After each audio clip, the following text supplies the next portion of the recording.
कमान दाखवलंय. ते भांडुरंगाचं वाहन गरुड पक्ष ते साक्षात ह्या ठिकाणी उतरलं. तुकोबाराच्या पक्षावर बसून देह घेऊन गेले. त्याला वैकुंठ म्हटलंय.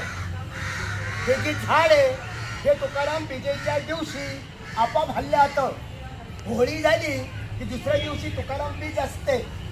ह्या ठिकाणी 4 ते 5 लाख यात्रा भरती.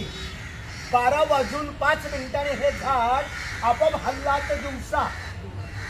आणि ज्या ठिकाणी तुकाराम महाराजांचे ग्रंथ बुडवायला सांगितले रामेश्वर भट्टाने त्या ठिकाणी इथून 1 मैलावरती आहे.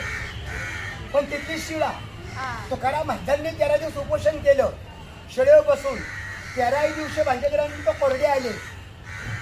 तुम्ही गावात गेला तिथे पाहायला मिळतील. तिथे पांडुरंगाची स्वयंभ मूर्त आहे. पंढरपुराहून जे या ठिकाणी आले तुकाराम महाराजांचे पूर्वज होते विश्वंभर बुवा. त्यांची वारी होती पंढरीची. त्यावेळेस त्या दृष्टांत झाला जी विठ्ठल आंब्याखाली आहे त्यावेळेस ती स्थापना तिथं झाली. आपण जर या ठिकाणी आलो आपल्याला देहू आणि पंढरी दोन्ही क्षेत्र इथे घडले जातात. तिथं त्यांचं राहतं घर पण आहे.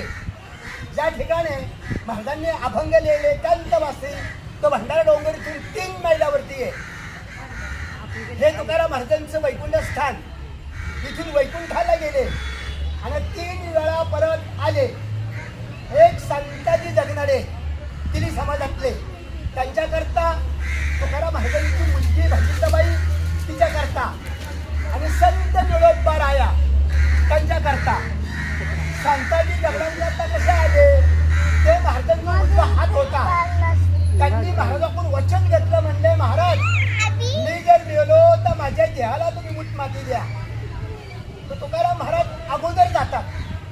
मागावून ते बाजले गेले. इथनं सुदूर आले 5 ते 6 मैल. तर गावकऱ्यांनी खड्डा वगैरे खाल्ला. देह गाडायचा प्रयत्न केला. देह काय गाडला जात नाही. ते आपाप वरती येऊ लागला. 3 रात्र 3 दिवस माती टाकली. संताजी जगण्याचा मुलगा तिथे बसतो त्यांच्या प्रेताजवळ. मग तुकोबारा 4थ्या रात्री खाली येतात. फुटभर माती टाकतात. ते शरीर झाकलं जातं.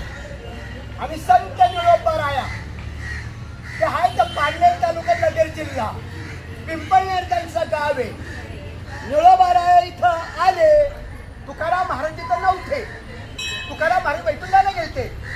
निळोबा राया झाडाखाली 40 दिवस उपोषण केलं.